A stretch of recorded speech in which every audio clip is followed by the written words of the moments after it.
जो अपडेट है वो हम अपने दर्शकों तक पहुंचाते रहेंगे।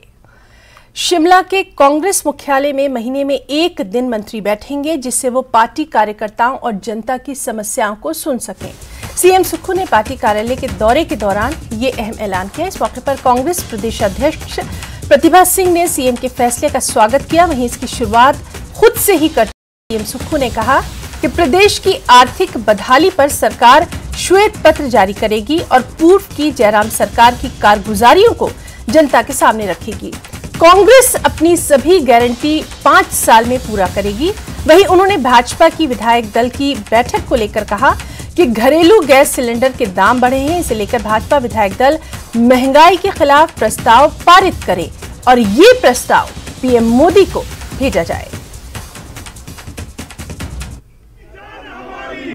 पार्टी की अप्रोच नेताओं तक पहुंचे, मंत्रिमंडल तक पहुंचे, इस दृष्टिकोण से हमने कांग्रेस ऑफिस में निर्णय किया है और हम आने वाले समय में जो और हमारी सरकार की गारंटियां उसको पूरा करेंगे। जनता ने हम पर विश्वास किया है, हम जनता को विश्वास देना चाहते हैं कि ये अर्थव्यवस्था 4 साल में ठीक होगी, लेकिन विकास में कोई कमी नहीं होगी। और एक बात मैं और कहना चाहता हूँ, इस सरकार के खिलाफ हमारी सरकार ने फैसला किया है कि फाइनेंशियल जो मिसमैनेजमेंट हुआ है, जिस प्रकार आर्थिक बदहाली में ये राज्य पहुंचा है, हमारी सरकार इसके खिलाफ एक व्हाइट पेपर लाएगी जो आने वाले समय में जनता के सामने रखा जाएगा। इस व्हाइट पेपर के द्वारा हम लोगों को ये बताएंगे कि किस प्रकार से आर्थिक स्थिति की बदहाली हुई है। मैं आभार व्यक्त करती हूँ मुख्यमंत्री जी का कि उन्होंने इसकी शुरुआत की है। हमने ये तय किया था कि महीने में एक मंत्री अवश्य यहाँ पर बैठेंगे और लोगों की जो ग्रीवेंसेज है उसको सुनना उनका भी कर्तव्य है, तो उसके लिए हमने उनसे आग्रह किया और सभी ने स्वीकार किया कि हम महीने में एक दिन देंगे। आज उसकी शुरुआत यहाँ मुख्यमंत्री जी ने की है, तो इनका पार्टी की तरफ से मैं इनका आभार व्यक्त करती हूँ। वो कहते थे मैं सिलेंडर में जो महंगाई बढ़ी है या दाम बढ़े उसको मैं कम करके दूंगा। उन्होंने ये वायदा लोगों से किया और बार बार और चीजों पे भी, जैसे पेट्रोल है, डीजल है, सीमेंट है, सरिया है, इसके भी बहुत कीमतें बढ़ी, तो उन्होंने कहा था कि आप मुझे मौका दे एक बार और मैं इसको अवश्य निर्धारित करूंगा। ये जो प्राइसेस बढ़ी है इसको कम किया जाएगा सरकार आने पर। अब तो 8 साल हो गए हैं, कहाँ तो कम करने की बात, वो और इसमें बढ़ोतरी करते जा रहे हैं। ये जनता के ऊपर एक और आर्थिक बोझ बढ़ता जा रहा है। इसके लिए हम सभी दुखी है और हम इस सरकार से आग्रह करते हैं कि आप जनता की तरफ देखो, जनता के जो नाराजगी है उसको समझने की कोशिश करो और इसका। और अब शिमला से बड़ी खबर आपको, सीएम सुखविंदर सिंह सुक्खू ने कल एक बार फिर कैबिनेट की अहम बैठक बुलाई है। ये बैठक कल दोपहर 12 बजे राज्य सचिवालय में होना है, जिसमें 1 मार्च को बैठक में बाकी बचे एजेंडे पर चर्चा की जाएगी। साथ ही बजट और ओपीएस की मानक संचालन प्रक्रिया पर भी चर्चा संभव है। इस बैठक में पूर्व की जयराम सरकार के समय खोले गए शिक्षण संस्थानों पर भी फैसला लिया जा सकता है। साथ ही विभिन्न विभागों में रिक्त पड़े पदों को भरने को लेकर मंजूरी भी इस अहम बैठक में मिल सकती है।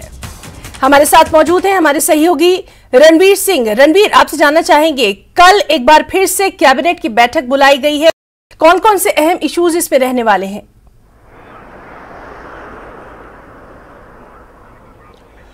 जी हाँ, देखिए, मुख्यमंत्री ने इसको लेकर ये कहा था कि जो पिछली बैठक में जो एजेंडा आइटम तय किए गए थे, जो जानकारी हम तक पहुंची थी, वो करीब 50 एजेंडा आइटम थे, लेकिन वो सारे जो है उसमें उन पर जो है चर्चा नहीं हो पाई है। इसलिए ये जो कुछ फैसले जो है लेने हैं, महत्वपूर्ण फैसले हैं जो राज्य सरकार ने करने हैं, अब इसलिए ये जो है महत्वपूर्ण बैठक जो है बुलाई गई है कल दोपहर 12 बजे। इसमें देखिए, ये माना जा रहा है कि शायद ओपीएस को लेकर जो एसओपीज बनने हैं उसको जो है फाइनलाइज कर सकता है। इस पर पहले चर्चा होगी, फिर कैबिनेट मंत्री इस पर जो है अपनी राय देंगे। दूसरा बड़ा जो फैसला राज्य सरकार के सामने ये करने का है, जिस तरह से पहले से राज्य सरकार ने आदेश दिए हैं कि जो पूर्व सरकार के समय 1 अप्रैल 2022 के बाद जो सरकार जो 9 महीने के अंतिम 9 महीने के फैसले थे, वो जो संस्थान खोले गए थे उनको जो है बंद करने को लेकर जो आदेश दिए गए थे, उनमें अब शिक्षण संस्थान ऐसे बचे हुए जो राज्य सरकार के सामने अब एक बड़ा सवाल है कि क्या वो संस्थान जो है जारी रखने हैं या उनको मर्ज किया जाना है या फिर वो संस्थान बंद कर दिए। इसमें बहुत सारे स्कूल थे जिनको अपग्रेड किया गया था, कॉलेज नए खोले गए थे, तो उन पर जो है फैसला लिया जाएगा और ये इस पर जो है पहले चर्चा की जाएगी। ये एक बड़ा फैसला, जो कांग्रेस की जो गारंटियां हैं उसको लेकर भी जानकारी निकल कर आ रही है कि शायद इसमें जो कैबिनेट सब कमेटीज जो बनाई गई हैं, जो महिलाओं के लिए जो गारंटी दी गई थी 1500 रुपये हर माह देना है और जो 1 लाख रोजगार देने का वादा है, उनको लेकर जो है इस पर फैसला होने की उम्मीद है। महत्वपूर्ण चर्चाएं जो है इसमें करेंगे और महत्वपूर्ण बात एक ये भी है कि जो बजट सत्र आने वाला है उसको भी जो यहाँ पर चर्चा इस कैबिनेट बैठक में की जाएगी। बिल्कुल रणवीर, तो काफी अहम रहने वाली है ये बैठक, इस पर लगातार नजर बनी रहेगी। बहुत बहुत शुक्रिया आपका तमाम तफसीलात के लिए। आगे बढ़ेंगे। भाजपा